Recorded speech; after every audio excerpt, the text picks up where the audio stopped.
देखिए, अब जो हम आपको सुनाने वाले हैं और बताने वाले हैं उस पर आपको यकीन करना थोड़ा मुश्किल होगा। दरअसल दुमका के विशाल भंडार होने का दुमका में अनुमान है। अभी यहाँ टेस्टिंग चल रही है। एक बार रिपोर्ट पॉजिटिव आई तो ये सारा इलाका कोयला कंपनियों को दे दिया जाएगा। कानून कहता है कि ग्राम सभा की मंजूरी जरूरी है, लेकिन प्रशासन पूरी तरह से कोयला कंपनियों के साथ है। अब ग्रामीणों को विस्थापन का डर सता रहा है। ऐसे में वो ब्लॉक दफ्तर के परिसर में प्रदर्शन कर अपना विरोध जताने को मजबूर हो गए। रिपोर्ट देखिए।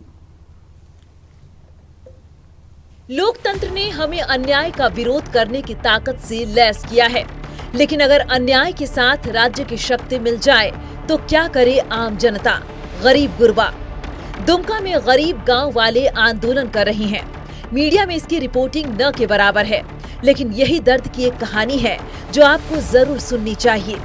प्रदर्शन कर रहे, नारे लगा रहे ये लोग दुमका के शिकारीपाड़ा प्रखंड के अमराकुंदा, सरायबिंदा और करीब के दूसरे गांव से आए हैं। दरअसल शिकारीपाड़ा में कोल टेस्टिंग का काम चल रहा है।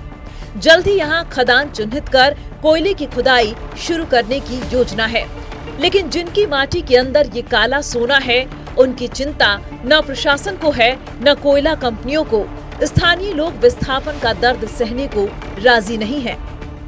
पर हमारा मांग है कि हमारा क्षेत्र में जो कोल टेस्टिंग चल रहा है और कोल टेस्टिंग को बिना ग्राम सभा किए, बिना ग्रामीणों को सहमति से वहाँ काम चल रहा है, जिसमें हम लोग आक्रोशित हैं, जिसमें हमारा ज़मीन है, हमारा घर परिवार है, उसमें हमारा सांस्कृतिक है, वहाँ हमारा भाषा हमारा सब कुछ है। वहाँ यदि हम वहाँ से विस्थापित हो जाएंगे तो हमारा सारा जितना हमारा अस्तित्व है सारा हमारा मिट जाएगा। इसलिए हम लोग वहाँ चाहते हैं, जिस प्रकार से हम लोग चाहते हैं कि हमारा ज़मीन में हमारा हक है, हम जो चाहें वही होगा। इसलिए हम लोग चाहते हैं वहाँ पर जो ग्रामीण क्षेत्र में जो ग्रामीण बोलेंगे वही होगा और उनके अनुसार कार्य करेंगे। यदि उस कार्य को नहीं करेंगे तो हम इससे बड़ा और आंदोलन लगाएंगे। गाँव की माटी, घर बार, खेत खलिहान, ताल तलैया, नदी तालाब, वृक्ष बगीचों में ग्रामीणों की आत्मा बसती है।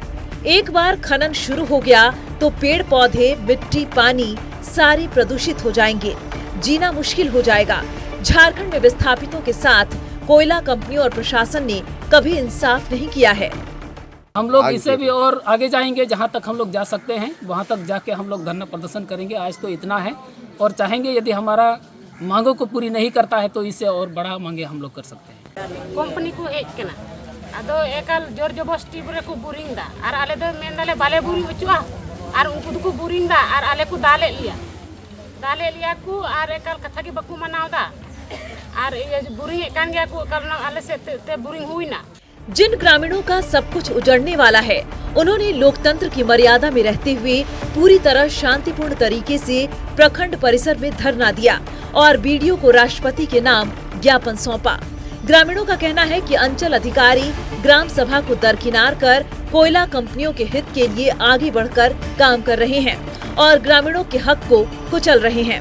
सवाल है, आदिवासी मूलवासी के नाम पर बनी अबुआ सरकार में क्या गरीब आदिवासियों और मूलवासियों की गुहार सुनी जाएगी? नक्षत्र न्यूज के लिए दुमका से विजय तिवारी की रिपोर्ट। चलिए, खबरों ब्रेक पे भी जाएंगे, लेकिन उससे पहले एक अपने दर्शकों को अपडेट बता देते हैं, क्योंकि भारतीय जनता पार्टी की तरफ से नितिन नवीन की नई जो कमेटी गठित की गई है वो अब उसकी सूची जारी कर दी गई है, जिसमें झारखंड और बीजेपी के कई नेताओं को इसमें जगह मिली है, चाहे राष्ट्रीय महामंत्री के रूप में हो, राष्ट्रीय उपाध्यक्ष के रूप में हो, राष्ट्रीय महामंत्री संगठन के रूप में हो। इसके अलावा राष्ट्रीय मंत्री के रूप में कई ऐसे नेताओं की सूची जारी की गई, वो रिपोर्ट भी दिखाएंगे। लेकिन यहाँ रुक रहे हैं छोटे से ब्रेक के लिए।